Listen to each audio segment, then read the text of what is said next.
لله نحمده ونستعينه ونستغفره ونعوذ بالله من شرور أنفسنا ومن سيئات أعمالنا فمن يهده الله فلا مضل له ومن يضلل فلا هادي له قال رب اشرح لي صدري ويسر لي أمري واحلل عقدة من لساني يفقهوا قولي أما بعد.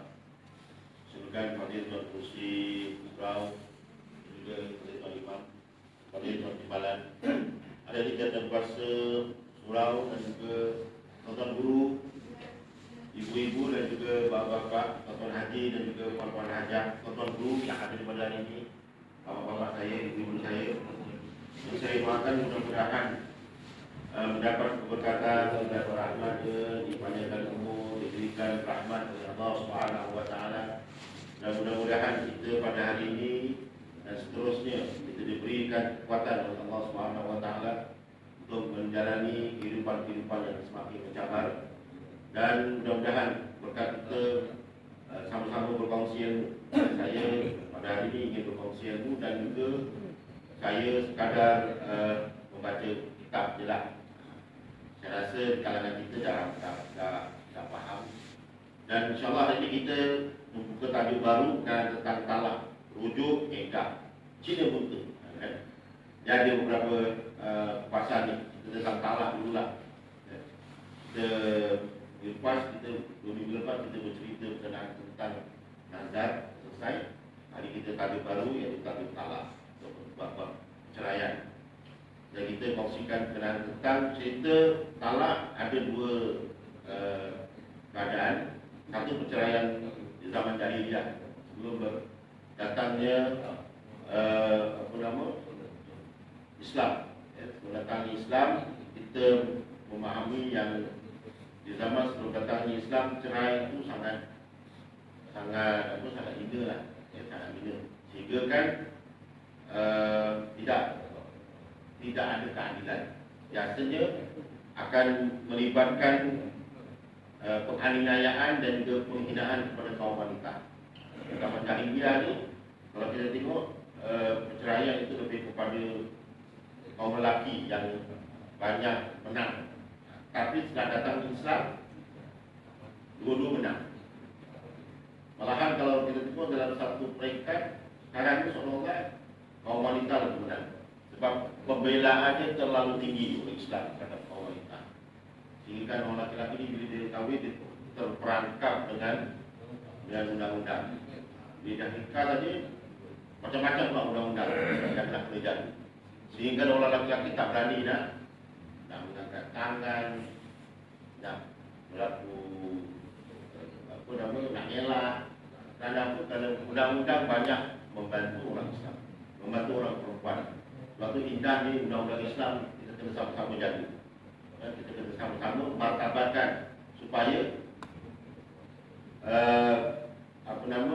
perkahwinan ini dapat dijaga. Jadi kalau kita tengok, mari kita tengok kisah di zaman Nabi Ibrahim AS. Bagaimana Nabi Ibrahim pernah memuji anaknya Nabi Ismail dan juga menantunya. Dalam satu kisah menceritakan Nabi Ibrahim ini, tuan-tuan, dia datang ke rumah menantunya, iaitu pada ketika itu Nabi Ismail dia ada di rumah. Kemudian bila dia masuk rumah, dia cakap dengan menantunya, pesan dengan Ismail yang seri tukar.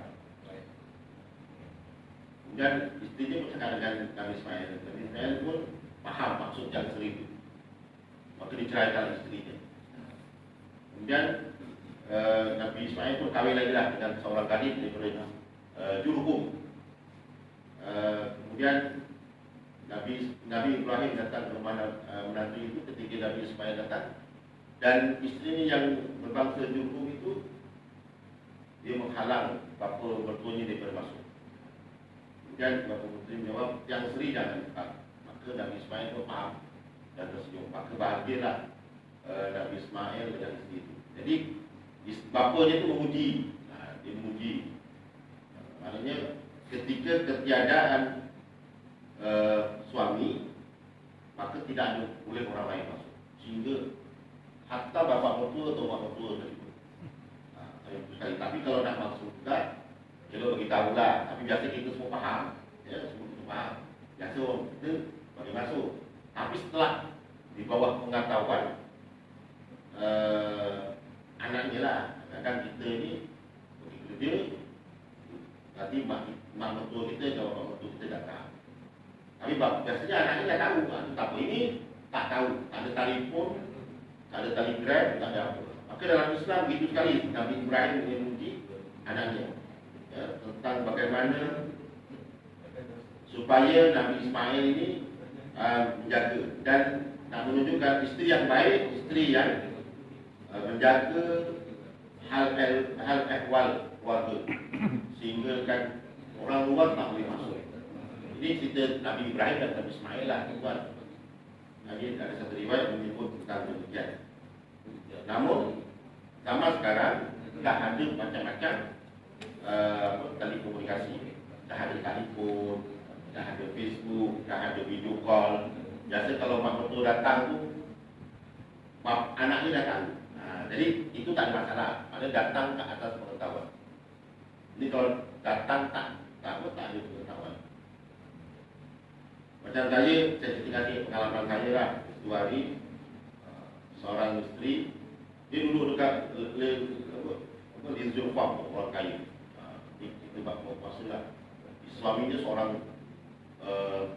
businessman yang duduk di situ. Tapi dia orang Singapura. Dia duduk Singapura. Jadi dia bekerja di Singapura. Ketika suaminya tak ada Singapura, dia ada skandal dengan lelaki luar, dengan suami orang.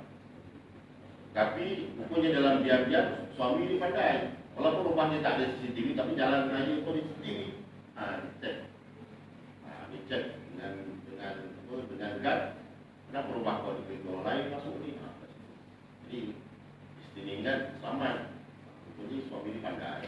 Dan ada orang mengandungkan ni. Maka akhirnya tak pula percaya. Rupanya hari ini dah alhamdulillah.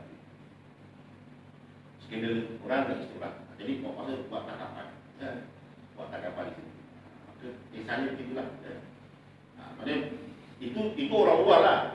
Itu orang luar sangat bahaya. Ya, maknanya Nabi Ibrahim sebenarnya kalau bukan Nabi, kan? Dia ada keistimewaan berbanding dengan orang luar. Tapi Nabi Ibrahim ada hikmah di sebalik cerita Nabi Ibrahim. Jadi kisah talak ni Nabi Ismail telah dalam riwayat menyebut Nabi Ismail telah mentalakkan istrinya pertama dan kemudian dia berkahwin dengan istrinya yang kedua ini sehinggalah bahagia sehingga akhir hayat.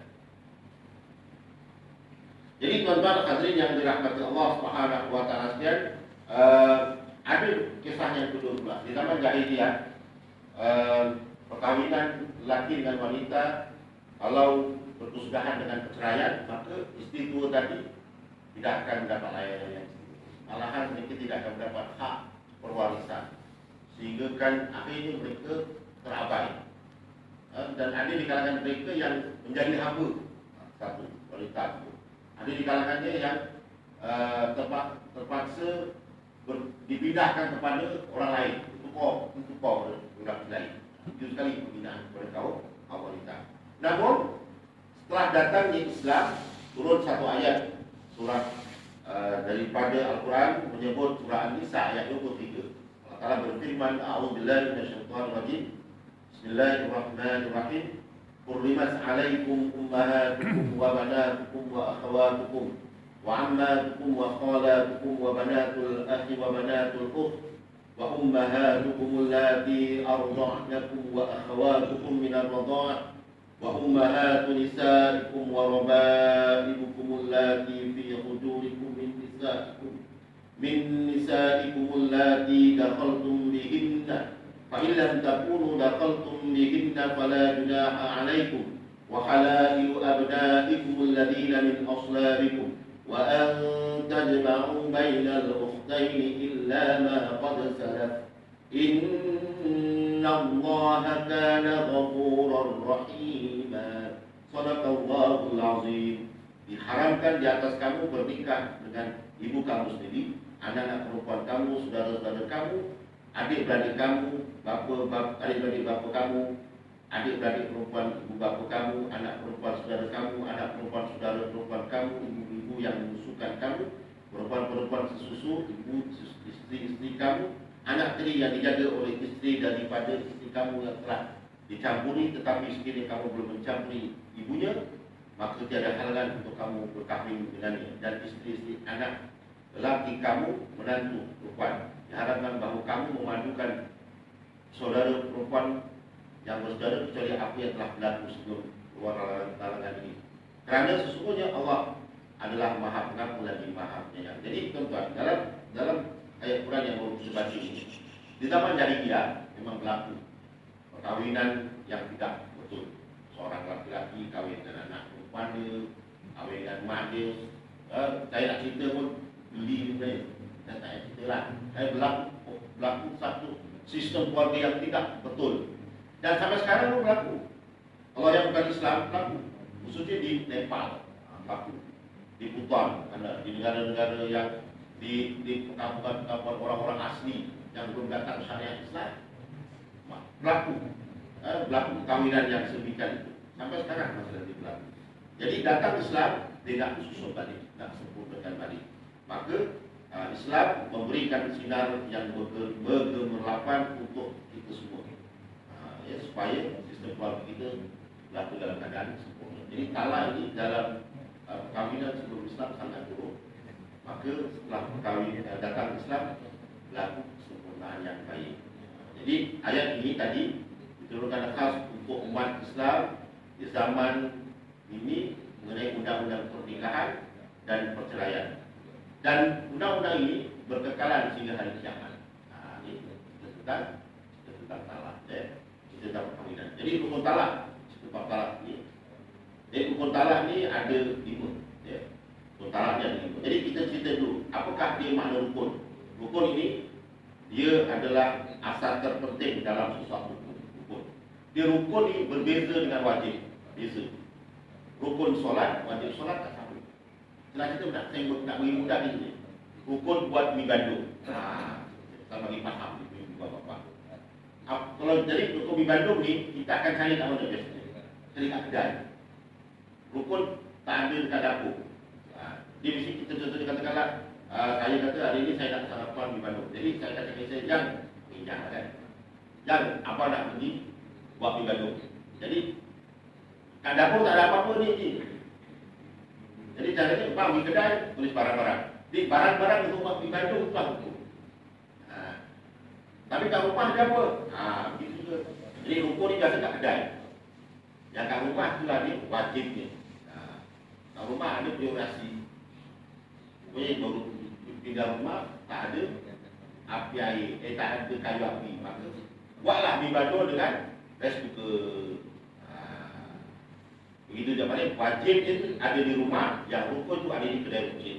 Jadi beza antara rukun dengan wajib. Jadi begitu rukun talak, wajib talak.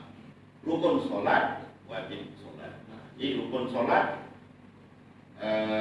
jadi kalau rukun solat itu penjenjang solat. Manakala wajib solat di rumah boleh buat, di surau lagi afdal. Maksudnya begitu ya. Jadi rukun dengan wajib itu satu perkara yang berbeza. Kalau dalam pandangan Imam Asy-Syafi'i, kalau di pandangan Imam lain dicampurkan antara rukun dan wajib. Sebab dua-duanya itu kalau tak ada tak sah. Rukun tak ada tak sah, wajib tak ada tak sah. Jadi kita cerita bab rukun. Jadi rukun itu tuan-tuan, kalau sebut asas yang terpenting dalam pembinaan sesuatu undang-undang. Jadi rukun ni kalau kita tengok ada 5 rukun talak. Kita ni sekarang nak mudah kita fahamkan rukun ni ya. Jadi rukun pertama sekali adalah lafaz ya. Pertama sekali rukun talak adalah lafaz. Jadi lafaz ni kata-kata yang terkeluar daripada mulut suami kepada isterinya. Jadi lafaz ni mesti lafaz daripada suami. Lafaz daripada suami. Ada kawan saya baru-baru ni ceritalah pengalaman. Kawan-kawan saya pada ini ada dia telah ceraikan isteri. Sebab tempat kerjanya tu ada bilik, dia tidur kat bilik. Kawan-kawan dia tak tahu. Kawan-kawan dia tak tahu yang dia telah ceraikan isteri. Tapi Tapi bila tengok tak balik-balik kan, tidur kat pejabat tu, cerai. Allah alam lah bagaimana cerai, tapi nak kisah lah bagaimana dia tak balik rumah, cerai, gaduh. Rupanya sekali tengok badan dia kena cakap, bukan rumah isteri cakap gitu, berserang gitu. Kenapa pertama aku takut balik, bini aku marah, bini dia ada skandal, dia ada perempuan lain, mengamuk lah bini dia, baru lepas 4 hari tengah-tengah pantang, dia pantang pula dapat perempuan. Jadi kawan saya itu kena diserang, dia serang dia. Waktu dia dah marah di sini, bercerai di sini. Maknanya ini orang muda lah, ini orang muda. Kawan saya itu lebih muda. Muda dah 32 umur dia. Budak lagi saya dah budak undang kan. Isteri dia pula ada tali pinggang. Dia suka main karate ke macam taekwondo. Ada kalian kan suami dia memang sedap sama dia. Kalau saya itu memang Oli, itu betul lah, tapi tak sebut nama lah. Memang sedap sama dia orangnya. Suara sedap, orangnya mukanya handsome. Ada orang perempuan suka lah dia.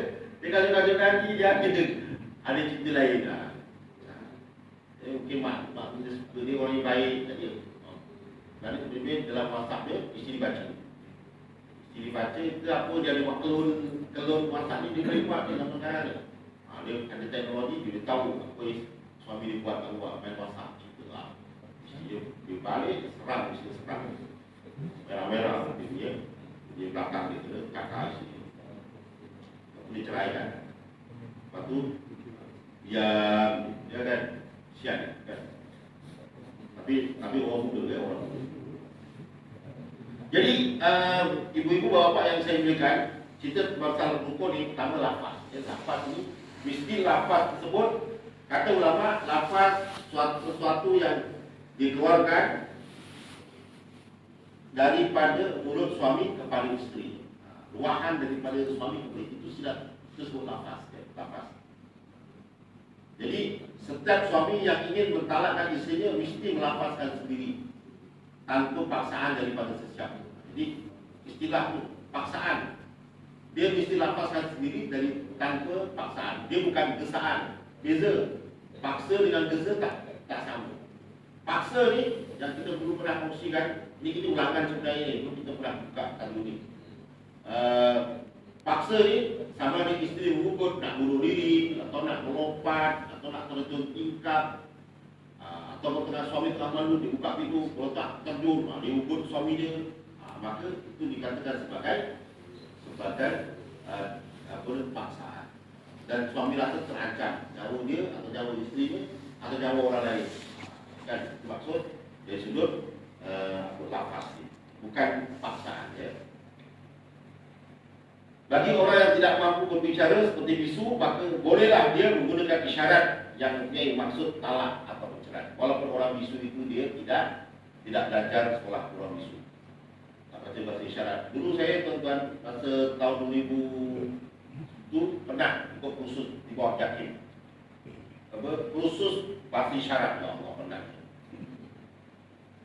Dia ada berbagai, ada 3 hari ke 5 hari di buka ilim.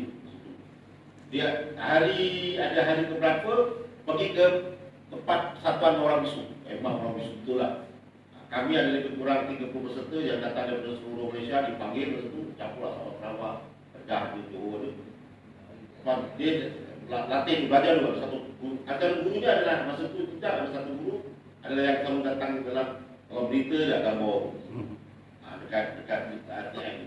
Sekarang macam datang ada orang, tapi ni orang ni dia yang Cina tu, dipanggil kiri tu, dipanggil Cina tu. Yang Cina tu, Cina yang dia guru kata, dia berada Malaysia kat RTM ni, Cina perempuan. Dia datang aja sekali. Dia kira dipanggil khas untuk mengajar orang. 3 hari kita belajar. Sekali dia rupanya bahasa isyarat dunia ni dia sama, diseragamkan. Cuma dia akan sebut perbezaan negara-negara tertentu. Istilah mereka tak sama. Jadi dia beritahu istilah negara ini tak sama, tapi pahamannya sama. Rupanya bahasa isyarat ni satu dunia sama. Kita macam bahasa kita berbeza. Kita tak main jauh. Sebelah kampung ni dah lain dah. Kan? Jiran ni kadang dah bahasa lain. Kan? Tapi bahasa isyarat ni rupanya dia ada keseragaman. Jadi yang hari yang keberapa tu tuan-tuan pergi kan rumah orang Satuan Bisu. Oh, pernah nak faham. Hilang semua ilmu itu. Lebih itu kan di bahasa isyarat tu yang sangat begitu. Rupanya susah isyarat. Saya ada pengalaman tuan-tuan belum pernah nikahkan orang yang bahasa isyarat lah. Tapi kalau saya pernah lah, dan saya pernah tengok itu nikah bahasa isyarat. Itu kan. Dan itu alhamdulillah lah yang salah satu daripada panggil juru berbahasa, lepas tu dipanggil saksi dia pun tak sampai. Bahasa isyarat ni saksi dia pun tak sampai. Dua-dua ni pun ada ilmu bahasa isyarat. Masa tu tak sampai lah. Maknanya kalau ada dua orang yang isu, kalau boleh saksinya itu dua-dua dia faham bahasa isyarat. Dia faham. Dia nak lagi yakinkan iman kita ni. Kita carilah. InsyaAllah orang-orang yang dekat Johor Bahru ni, Johor ni ada satu bahasa yang baik, walaupun dia orang luar, walaupun dia cakap, dia tak cakap dia tak semua. Abang dua ni jadi saksi anak saya ke, anak saudara saya ke, dia tak kahwin, dia isu. Dia insyaAllah dia boleh, tak ada masalah. Dia saksi ni dia tidak apa-apa pun. Dia bukan imam ke, ustaz ke, siapa-siapa pun, asal dia Islam, dia jaga semayang, dapat baik, boleh disaksikan. Dia boleh diajar, disaksikan. Dia nak buat dengan dia, tak ada masalah. Disaksikan ni, tak ada masalah. Tapi kalau tak ada orang, takut. Orang biasa tak. Tapi saya elok-elok je lah. Biar orang yang faham bahasa isyarat. Supaya kita ni lebih yakin. Kena pergi kat Satuan orang bisu di Johor lah. Perkara baru ramai sangat. Ramai, pergi pun ramai. Juga sekolah khas ni, pendidikan khas ni ramai yang pandai bahasa isyarat. Ambil je lah, begitu kan itu. Dia ada satuan tu, tapi dia akan hantar orang yang biasa jadi saksi kita. Bahasa isyarat. Jadi lafaz itu tidak dipaksa, dan kalau dia bisu, dia mesti menggunakan bahasa isyarat yang mungkin maksud talak atau cerai. Jadilah kaedah dia. Tak tahu dia. Tapi kalau orang tu dia tu, kan? Itu bagi orang yang kan belajar. Tapi saya ingat semua orang yang bisu ni dia itu tentang cara nak cakap bahasa isyarat. Itu lafaz. Jadi rukun talak yang pertama adalah lafaz. Manakala rukun talak yang kedua adalah isteri. Jadi pertama lelaki itu mestilah ada isteri. Jadi kalau seorang laki-laki dia ceraikan bukan isterinya, maka tak ada talak. Katakanlah seorang laki-laki, katakanlah contoh baru-baru ni tuan-tuan ada dalam cerita lawak sepatu kan, lawak sepatu. Jeb sepah dia ceraikan apa tu dengan talak tu, maka tak jatuh lah. Sebab yang diceraikan tu bukan Saryanti kan? Saryanti tu isteri kepada Jeb. Tapi kalau dia berlakon tu yang diceraikan itu Saryanti, maka Saryanti tak talak atau gitu Islam. Jadi suami orang ceraikan isteri orang lain, maka tak ada talak dalam filem lah. Tapi kalau dia dalam filem dia ceraikan isterinya juga walaupun dia lakonan, tak ada talak. Itu tak boleh. Lakon ceraikan isterinya. Ini yang kita sama faham. Jadi pertama sekali isteri jadi isteri. Isteri dia. Dia tak boleh ceraikan isteri orang lain. Pasal-pasal isteri orang lain itu jadi janda. Sebab suami orang ceraikan dia tak boleh. Sebab tu dalam lakonan kadang-kadang setengah orang dia kadang-kadang dia perlu dia geram sangat lah kan. Dia mungkin geram dengan isteri dia ceraikan perempuan macam betul-betul ceraikan. Kan? Dia luahkan. Dapat suruh kata cerai kepada dia perempuan kan. Kadang-kadang dia tu macam geram, pemaham dia.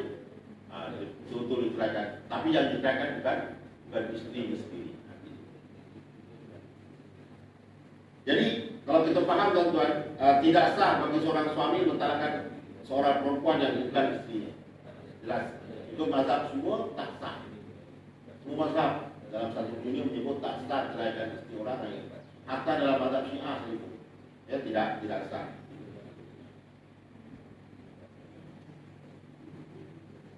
Jadi kalau dibuat juga, dia dianggap sebagai gurauan ataupun satu bentuk penghinaan kadang-kadang. Kadang-kadang betul, ini seorang istri ini, dia kadang-kadang dia trauma sebab kata itu cerai kan, mungkin dia pernah cerai, kemudian dia nikah yang lain, jadi dia buat kata cerai itu perkara yang pada dia menghina lah, satu perkara yang menyedihkan. Jadi tiba-tiba bila tolong orang lelaki lain, kadang-kadang dia serang psikologi dia. Katakanlah satu suami kawan sekerja dia cakap, ceraikan kau. Dia penghinaan itu sebenarnya. Sebab kata-kata itu adalah satu bentuk yang tak akan keluar daripada suaminya. Kata cerai itu satu perkara yang tidak akan keluar daripada suaminya sebab dia perempuan yang baik, berjaga. Tiba-tiba orang lain pula menggunakan kata cerai pada dia. Jadi ulama menyebut itu satu penghinaan. Satu penghinaan dan satu perkara yang boleh dianggap sebagai merendah-rendahkan kehormatan sebagai seorang perempuan. Kecuali dia berlakon, dibayar. Dia berlakon dibayar untuk dengar kata itu lain. Itu. Tapi kalau orang lain ceraikan, kita bermarah. Oh, kenapa kurangkan anakku macam tu? Ya, contohlah kita dengar kan, kita tiba-tiba dengar anak kita ke, anak kita walaupun anak kita anak dara, tiba-tiba ada orang sebut dia, kenapa benda tu macam ni? Dia takut tekanan kan? Kalau itu sangat kata cerai daripada seorang lelaki kepada perempuan ni, satu perkara yang menghina dan merendah-rendahkan wanita. Kalau sebab apa? Sebab dia bukannya orang yang layak dengan kata itu. Biasanya perkara berlaku kalau dia tidak ada hubungan yang baik dengan suaminya, itu lain, itu baru boleh dengar. Sebab kalau kita tengok pun ceraian ini memang satu benda yang hati kering lah tuan-tuan. Saya sebagai isteri saya lah, kalau dengar kata tempat saya buang, saya sendiri pun kalau diberi pilihan dia tak nak buang kan. Sebab pada saya punya prinsip, saya akan tetap kalau tak orang jumpa saya, walaupun orang tu nak tak tinggal satu urat, saya tak akan pertahankan. Itu kalau dia saya style lah. Kalau saya style, contohnya saya dah tak ada bahagia, duduk tenang. Ada hari itu orang nak cerai, saya lengah-lengahkan, saya tak akan bagi jalan. Walaupun saya ada nombor kontak, kemudian saya tak akan bagi. Saya kata tenang. Berarti kita jumpa dulu. Saya punya style. Kecuali kalau nak memang curang ke apa itu, baru saya bagi jalan. Tapi kalau contohnya takkan gaduh-gaduh, benda-benda macam ni, dan saya akan nasihatkan kepada biasa yang orang yang saya nikah setiap kali, kalau ada masalah, selesaikan. Balik rumah, bawa ikan sendiri. Saya punya style itu lah. Balik rumah, bawa sendiri, bawa jenazah, bawa kamera. Jangan bawa masalah, jangan balik di rumah gini masalah selesaikan. Balik rumah, jangan kita rumah tak ada duit, jangan kita. Itu saya punya style. Kan? Tuan-tuan tu bapak pun kalau dengar anaknya macam tu kita lega. Walaupun dia ada masalah dia selesaikan dulu. Balik rumah buat jenazah. Balik rumah buat ayam, buat beras. Jangan buat masalah. Itu nasihat saya lah. Mungkin tuan-tuan pun sebagai bapak pun akan cakap. Kalau balik tak dengar benda macam tu, bawa benda lain, itu baru seronok. Itu namanya suami isteri kan, yang hebat. Daripada jangan bawa masalah, bawa jenazah, bawa apa sate, bawa cempedak, jaya. Itu banyak bila balik bawa, bukan bawa problem, kan? Jadi kita cerita tentang ini, talak. Rukun talak yang kedua, isteri. Rukun talak yang ketiga, bapak-bapak yang saya mulakan adalah kuasa. Suami punya kuasa mengikut kehendak sendiri. Maksudnya kuasa. Jadi suami kuasa. Macam suami dia kuasa. Maksudnya apa? Dia tidak dipaksa. Maksud kuasa, dia adalah suami yang tidak dipaksa. Itu maksud kuasa. Jadi kalau suami yang dipaksa, kuasanya hilang. Maksud cerai tak jatuh pada suami yang dipaksa. Itu istilah wilayah atau istilah kuasa. Jadi kalau suami yang dipaksa itu maksudnya tadi itulah datang bekas ataupun bekas power perempuan tu letak leher. Kau cakap dengan bini kau sekarang, kau ceraikan dia, maka dia pun siapa ni? Cakap sekarang kau tak lepas leher kau kan? Dia pun terus cakap. Maka pada ketika itu dia melepaskan. Waktu dia buat pengesahan, lapor polis, buat pengesahan ceraian, dia kata saya ketika mana saya berada di tempat katil saya, datang satu laki-laki yang saya tak kenali, tapi saya mengesyaki dia adalah bekas power suami isteri saya. Dia mengacukan pisau atau dia mengacukan benda tajam. Rupanya dia acukan yang itu bukan benda tajam, kunci dia tu. Tadi dia tak nampak lah kunci kat leher. Tadi tekan dia kunci pun takut tak kan. Walaupun kunci tu tak boleh pusuk pun, walaupun kunci tapi saya tu bertajam. Waktu dia kata saya bukan letak kunci, walaupun tak nampak kan. Maksud saya tu cerai, katakanlah kata dia cakap dia mengaku dia buat ya. Maka pada ketika itu hakim kalau ikut undang-undang dia ada kuasa untuk menyebut maknanya pasal pada ketika itu dia dipaksa. Maka bila dipaksa, dia bukan wilayah. Istilah wilayah itu maksudnya suami tidak dipaksa. Dia cuma digesa. Kan ada istilahnya kadang-kadang mak bapak perempuan tu datang. Dia dah takut dah. Allah. Waktu kata mak bapak perempuan tu ceraikan anak-anak sekarang. Pada ketika itu dia bukan jadi dipaksa pun. Dia cuma digesa, maka jatuh salah. Ada ancaman apa, cuma takut. Dia boleh lari sebenarnya daripada dia menceraikan. Itu istilah paksaan atau istilah paksaan. Ramai kadang-kadang tuan-tuan, ramai orang yang mengadu kadang-kadang dia penuh-penuh dipaksa. Dulu ketika saya pernah bertugas tahun 2006 dulu, saya pengalaman bertugas di undang-undang keluarga, ramai isteri yang mengaku dia dipaksa istrinya untuk menceraikan. Rupanya istilah paksaan itu tidak dipahami dengan jelas oleh suami tersebut. Dia tak faham dengan jelas istilah paksa itu. Rupanya dia faham istrinya gesa dia. Setelah dia tertangkap khalwat, dia tahu dia ada hubungan dengan perempuan lain. Jadi suami menyerang kali itu, menyerang. Jadi walaupun kali itu sebenarnya tidak ada istilah paksa, sebab dia cuma diserang saja, itu dia larikan diri. Kan? Cuma yang merah-merah dekat badan dia adalah hukum istrinya yang tak dipotong.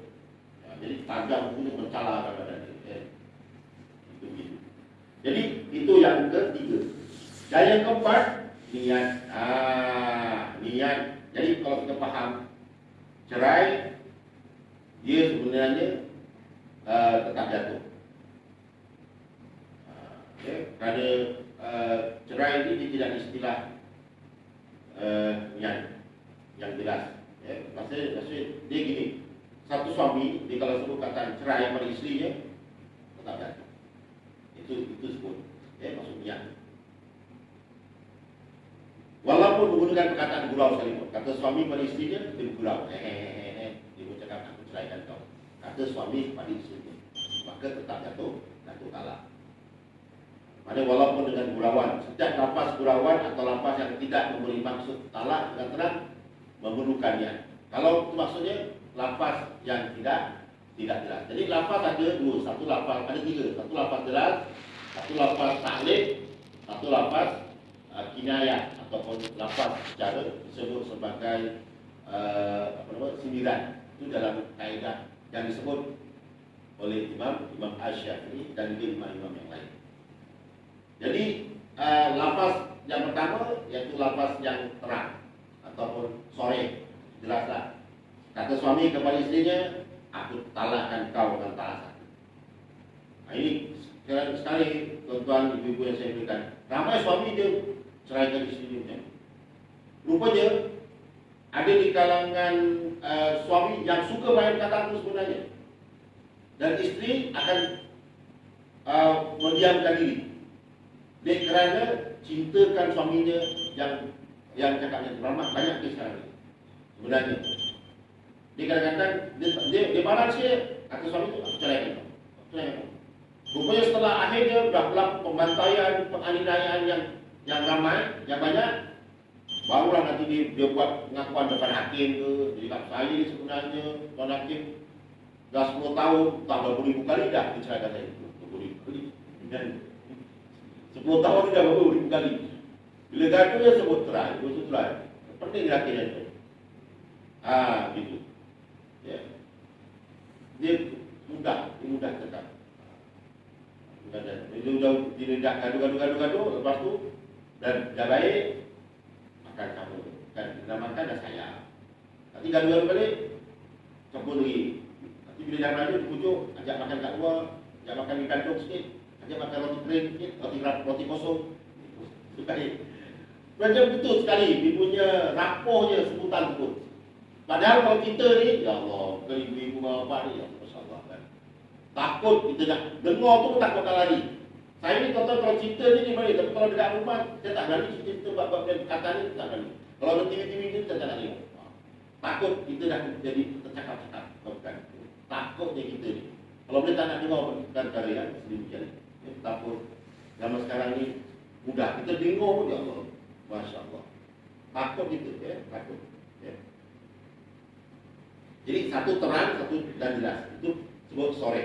Yang kedua, sindiran. Yang sindiran ini itu pemahaman, sebut kinayah. Kinayah dikatakan qona. Kinayatan. Dikatakan qona maksudnya satu kata yang ada lapis.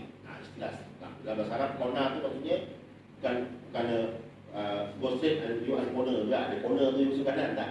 Qona itu maksudnya dia orang yang suka berlapis bila bercakap. Nah, itu qona. Qona maksudnya orang yang bercakapnya yang berlapis. Jadi sindiran ini maksudnya memerlukan niat daripada suami untuk melafazkannya. Mudah ya? Mudah. Contohnya suami sebut kau haram bagimu. Haram bagi. Tapi ada setengah suami bila tanya, "Kan, bang, apa cakap haram bagi saya?" Aku marah itu je, bukan tak faham waktu masuk haram tu. Kan? Kan? Kalau macam itu, ada itulah. Tapi kalau dia fahamkan haram tu maksudnya aku dah tak nak lagi dah. Itu istilah yang kasar lah, tuan. Itu maksudnya kadang-kadang suami dia sebut katanya itu. Dia marah apa kan. Jadi penafsiran cerai sendiri itu bukan berdasarkan dari penafsiran isteri sebenarnya, tapi berdasarkan pada penafsiran suami. Jadi hakim dia tak akan tanya suami isteri, dia akan tanya suami. Jadi suami kalau fahamkan haram itu arah cerai, maka jatuhlah cerai. Tapi kalau suami fahamkan setakat apa haram itu cuma marah gitu je, maka tak ada masalah. Ini sebutan sudah ya. Apa suami kata haram itu bukan kerana haram begitu. Kata hakim, kenapa ada haram? Saya marah dengan isteri saya, tak semua dia. Saya balik, periuk, mesti. Tak masalah. Saya pun cakap, kau haram keluar hari ini. Saya haramkan, kau haram dia, kau haram keluar rumah. Hari ini aku tak bolehkan keluar rumah. Jadi yang dimasukkan, isteri, suami marahkan isteri, tak bagi. Pergi ke rumah sebelah, kata rumah sebelah, apa, ada ramai orang kan, kata, ajak buat kan. Ini contohlah. Maka dimasukkan haram tu, jadi pahaman suami, dia haramkan isteri keluar rumah untuk bersembang, untuk berbual, bercelotek, ada protes ini. Mana haramkan datang pergi rumah orang lah, jangan datang ke rumah orang, tak benar kan? Kalau orang Arab tak ada kata haram alik. Kadang-kadang kita, saya pun ada pengalaman tuan-tuan pegang, saya tak tahu, saya ingatkan kain itu kain wakaf kan. Di kain itu terkuala kan. Yang kain wakaf. Ya ambil lah untuk lapangan. Rupanya kain itu kepunyaan gad. Gad itu di dekat masjid, dekat Mesir itu ada masjid. Dia dekat itu saya nak. Justru saya pegang, haram balik. Tak punya tu, kau nak ambil apa lah. Maksudnya haram ke atas awak. Tak boleh. Kalau haram punya tak boleh. Haram. Itu tepat lah. Kalau pergi Mekah lain maknanya. Kalau di Mesir haram tu, haram lain tu tak elok. Tak sesuai. Itu haram lain. Itu yang keempat. Dan yang kelima tuan-tuan, berapa? Taklik. Taklik maksudnya yang dikaitkan. Itu maksud tidak faham lah. Cerai juga. Ya. Okey, yang ke rukun talak yang kelima adalah suami. Jadi tadi isteri yang ditalakkan, Jadi suami adalah seorang sahaja yang layak melafazkan kepada istrinya, tidak sah jika lafaz dikeluarkan oleh orang lain yang tidak ada kaitan pernikahan dengan. Jadi cerai hanya datang dari mulut suami, tidak datang dari bapak mertua, tidak datang daripada adik-beradik lagi, tidak datang dari rumah. Kadang-kadang satu perempuan itu atau satu isteri itu tiba-tiba dapat kabaran daripada mak mertua dia, mak mertua tak suka dia cakap, aku dah suruh dah anak aku tu ceraikan kau dan kau bukan lagi suami dia. Jadi perempuan tu dia tak perlu terima dulu lah, sebab dia tak ada tahu kata dia dulu. Cuma dia tahu dia ni mak kandung dia, mak kandung suami aku, mak mertua aku. Tapi cerai tidak boleh dianggap sebagai perkara yang hakiki ataupun tidak boleh disahkan berdasarkan kepada pernyataan mak mertua dia ataupun bapa mertua dia. Kan bapa mertua dia cakap, aku dah cakap kau dah lagi bukan isteri anak aku dah. Saya dah suruh anak saya ceraikan apa. Dan dia pun kita tak boleh buktikan dengan kenyataan yang keluar daripada orang lain. Maka cerai ini tuan-tuan dah dua saja yang layak boleh keluarkan jatuhkan. Satu suami, satu hakim. Hakim saja yang boleh buat pengesahan. Sekarang ni itulah. Kalau dulu suami, tapi sekarang setiap pengakuan lafaz dari sudut hukum syarak memang jatuh. Tapi dari sudut dokumentasi mesti dah disahkan oleh mahkamah. Itu pentingnya sekarang yang dimaksudkan dengan perceraian. Jadi suami seorang sahaja yang layak melafazkan talak kepada istrinya, tidak sah jika yang keluar dari mulut orang lain. Jadi Nabi SAW pernah bersabda, la nadara li ibni Adam fiman la yamliku wa la ataqa lahu fima la yamliku wa la talaqa lahu fima la yamliku. Nabi sebut dalam hadis, tiada nazar bagi anak Adam pada barangan yang bukan miliknya. Nazar bukan miliknya bukannya adik. Kalau ibu cakap, okey, nanti kalau hari raya saya nak keluarkan kelapa sawit pada depan kelapa sawit, bukan itu. Kelapa sawit itu akhir itu kan, bukan adik kan untuk itu, untuk dia nazar bukan adik. Dan dia tidak, dan Nabi sebut dalam hadis, dan tiada pembebasan kepada barang yang bukan miliknya. Dia ada hamba, dia tak ada hamba pun, tapi dibebaskan bukan hadis. Dan tiada percaya kepada isteri yang bukan milik. Ini Nabi sebut dalam hadis riwayat Ahmad dan Abu Daud. Maksudnya kalau bukan isteri tidak boleh disahkan, melainkan dari itu suami saja yang boleh menceraikan isteri. Ini saya cerita ni, ya. Itu jalan soalnya.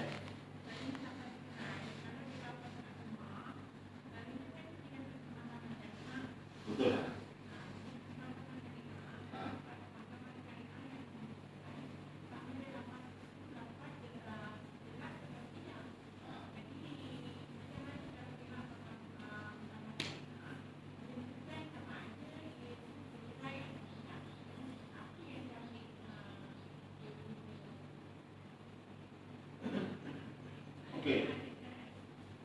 Okey, dia dari istilah pengesahan lafaz cerai dalam bahasa mahkamah disebut PLC Section 40. Ya. Cerai ini Section 40 PLC 42 dan Section 41 untuk 42 untuk pengesahan lafaz cerai. PLC adalah perpustakaan atau fasah. Jadi 42, 41 dan 40. Cerai dia 40, 40. Okey, biasa seorang suami yang telah menceraikan isterinya, dia nak buat pengesahan, walaupun dia sore ke ataupun kinayah ke ataupun taklid, biasa dia akan buat pengesahan sekarang. Kalau tidak, dia akan fahamkan sudut gitu je lah. Tapi kalau dia nak membuktikan dia sudut dokumentasi, dia kena buat pengesahan. Dia kalau di mahkamah nanti biasanya butiran-butiran yang akan diminta oleh mahkamah, sama sekali dia kena buat dokumen usaha di mahkamah. Dokumen pengesahan di mahkamah tu dia boleh buat satu, dia kena buat dengan peguam. Biasanya gitu. Prosedur dia kita prosedur lah. Dia akan kena buat peguam. Peguam dia akan ada dua kaedah. Satu, peguam hanya buat dokumentasi saja. Itu anggaran dia dalam 300 hingga 500. Saya sudah ni mana-mana peguam lah. Sebenarnya peguam boleh duduk di mahkamah.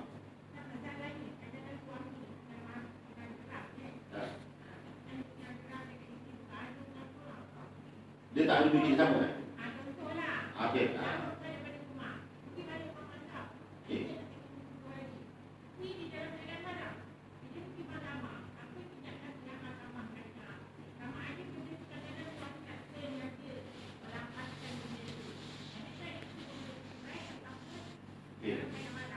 Ini biasanya isteri kena bertindak bijak. Ini biasanya kali ini yang saya pernah bagi jalan. Biasanya isteri dia akan buat pengesahan lafaz cerai itu. Sebab dia pengesahan lafaz cerai itu dia akan buat dengan buat dokumen. Biasanya dia akan ceraikan, beritahu pada peguam yang dia akan cakap kepada perempuan, suami saya ini bukal. Dia tak akan bekerjasama pun dengan mahkamah dan dia akan cerita lain. Tak apa.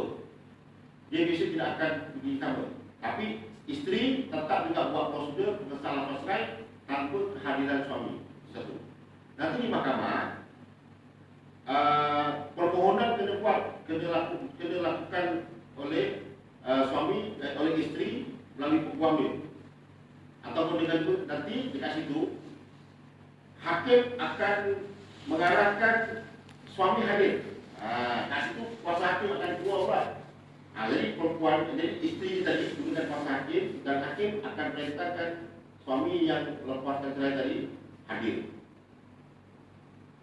untuk bekerjasama. Kalau dia tidak bekerjasama, maka akan ditukar prosedur itu kepada fasah. Dia akan ditukar kepada fasah. Maksudnya,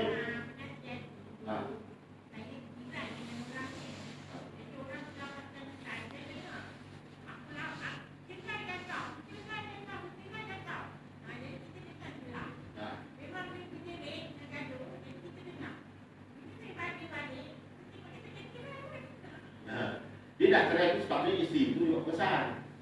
Dia tadi sebut tadi Puan, dia katakan berdasarkan cerai, dia malah nak bersuakan padahal benda itu dah jalan kan. Kalau suami tak boleh dah nak lepas semua. Dia panah tu tetap jatuh, dia gesa. Kadang-kadang tak bayangkan dia tu nampak. Dia orang tak faham agama kan. Dia tetap jatuh. Kalau kita faham masa tu pihak kita boleh telefon penguasa. Sebab kita cakap dia dah cerai, tak perlu cari bersama. Biasanya dia isteri sebab tu kita faham nanti gini. Nanti kan dia kan nanti duduk kan dia katakanlah dia dah cerai. Nanti kan dia kan sembahyang. Dia sembahyang. Waktu nanti kan dia sembahyang dia tak faham. Biasanya begitulah.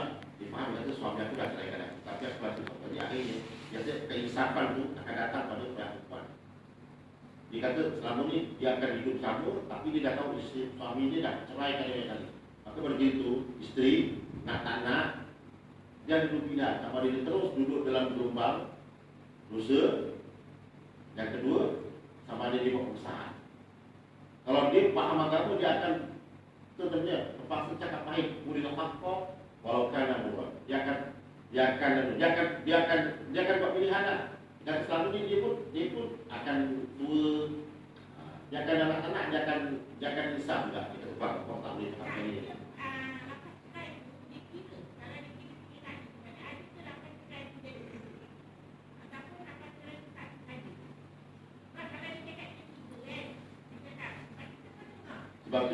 Sebab tu cerai ni begini.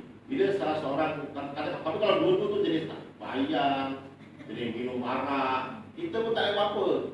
Sebab masing-masing bila penguasa datang, kami pernah datang Puan. Jiran dia macam tu lah. Waktu dia ada beritahu, kata sebenarnya mereka berdua ni dah sering cakap cerai.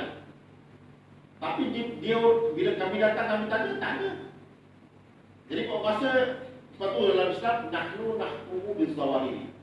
Kita tak boleh lebih lah sebab Ada tu. Kecuali kalau salah seorang daripada mereka ini kuat untuk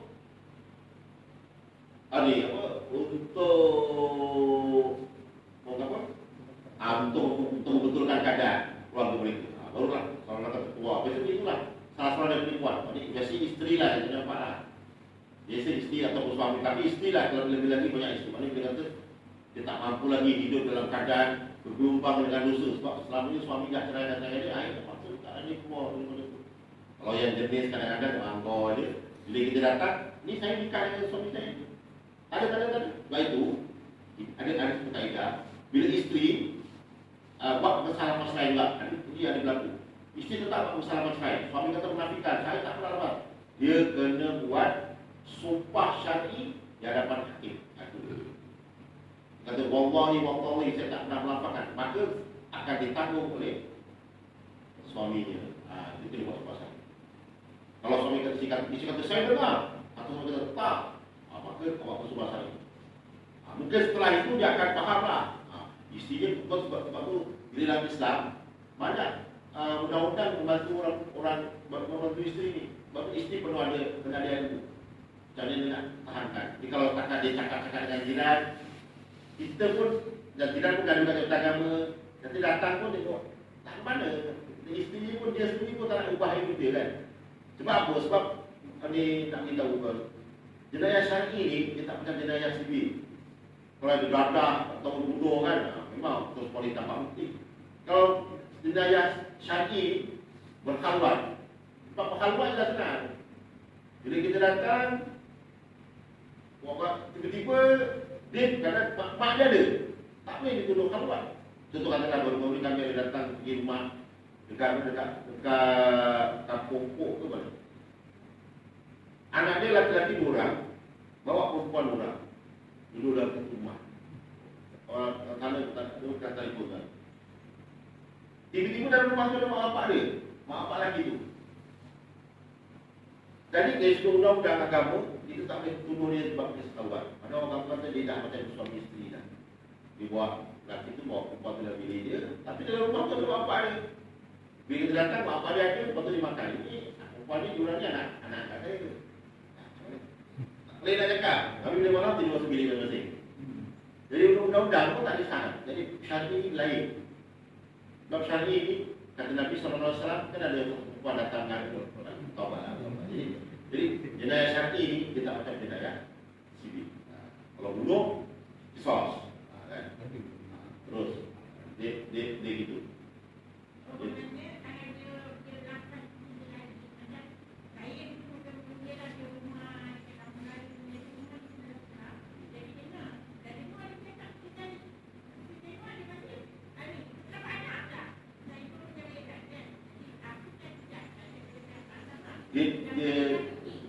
Dia tak dia kata apakah tindakan daripada kenapa? Apakah tindakan daripada suami dan isteri tadi itu untuk dia insaf?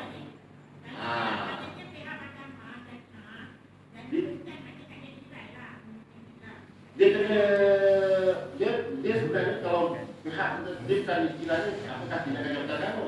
Apakah tindakan suami tersebut untuk memurnikan hubungan dia? Dia kena salah satu daripada suami isteri itu kena bangkit betulkan keadaan. Suami isteri bercakap, saya nak buat kesalahan masalah.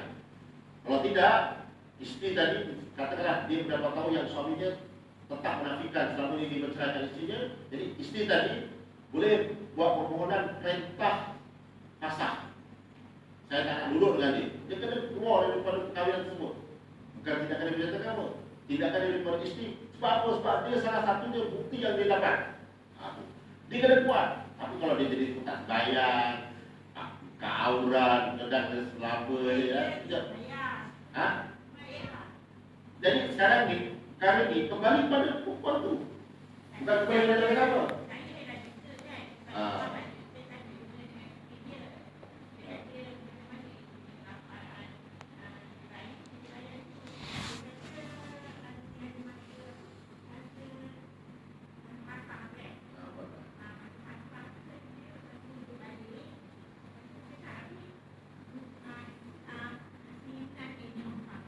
Jadi saya kira buat Sebenarnya yang paling penting tindakan daripada isteri itu tadi.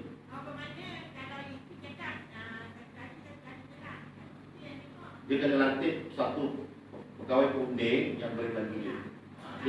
Dia tak boleh lepaskan itu saja. Sebab jabatan agama tu saya cakap nahnu bizawai. Jabatan agama berhukum berdasarkan kepada zahir saja. Sebab tu kami ni kadang-kadang minta maaf. Bila ada haduan tu kami datang, itu tadi satu kes cerai tadi. Bila kami tengok, sebetulnya kami datang ada kata mengaku yang mereka pasangan ni telah apa ni bercerai. Jadi tadi saya dapat makluman daripada orang jiran ke apa tadi, awak boleh bercerai. Tak ada. Dia cakap bila dia tak ada ni kita pun terus nak macam mana? Bukannya sebab dia bukannya macam curi barang orang tau. Curi barang orang kita geledah-geledah, oh nampak Walkman dekat rumah dia, ni barang. Dia cakap tak ada dia sebab apa? Dia boleh start tu. Itu takkan giring ke 1, 2, 3 macam kita giring budak kecil, duduk, sibuk, kat paper. Kan? Kalau dia kata dah tak ada, dah tak ada lah itu. Sebab apa yang paling penting? Pihak isteri itu kena sedar. Itu dia sebut yang masukkan tadi cerai tadi. Macam yang puan sebut tadi itulah, puan dengar dia cakap cerai. Lepas tu bila puan contohkan dah buat aduan jabatan agama, apa pun tak boleh buat apa-apa. Sekarang dah mudah senang jelas. Hatta sekarang kalau ada perempuan yang dah mengandung sekalipun, katakanlah satu perempuan itu mengandung, kan? Tentu katakanlah dekat mana-mana lah. Katakanlah dekat Kakak Pelik, betul lah. Ada satu orang tu dia telefon jabatan agama. Ni saya dapat tahu ini budak ni mengandung. Jabatan agama tu tak boleh buat apa-apa. Dia tak spesifik tu mengandung, tak kahwin tu kita ada rekod daripada jabatan agama tu kami datang. Biasanya dia sangkut dia begini. Sangkutnya nanti bila anak tu mungkin dia dah keluar, katakanlah dia dah lahirkan anak tu ikut swasta atau apa, semasa dia buat pendaftaran ke apa, dia akan dekai jabatan agama. Masa itulah Seksyen 23 tersangkut, Seksyen Persetubuhan Wanita. Kat situ dia sangkut. Kalau tu dia buat keputusan balik reputasi dia tu, kat situ dia buat pengesahan pendaftaran, dia pun anak ni anak saya dulu tak satara. Masa dia sahkan tu nanti dia macam nak buat tapi kalau dia contohnya dapat buat dokumentasi itu tanpa dia dulu sampai ke duit tanpa orang, maka berarti itu dia selamatlah, lepaslah. Maka anak tu, maka Seksyen 23 tak dapat bukan. Mungkin ada di kalangan yang ada anak wanita, dia boleh sekolah, kan? Sebab dia tak boleh pusing macam mana, kan? Biasanya begitu. Sebab tu kadang-kadang ada setengah orang, kalau dia nak nikah, katakan kalau dia mengandung, lahirkan anak, jangan terus kahwinkan. Nanti dah lahir, nanti pusing-pusing dapatlah dokumen anak. Jadi ibu bapa tak ada itu dia lah. Jadi nasihat saya lah.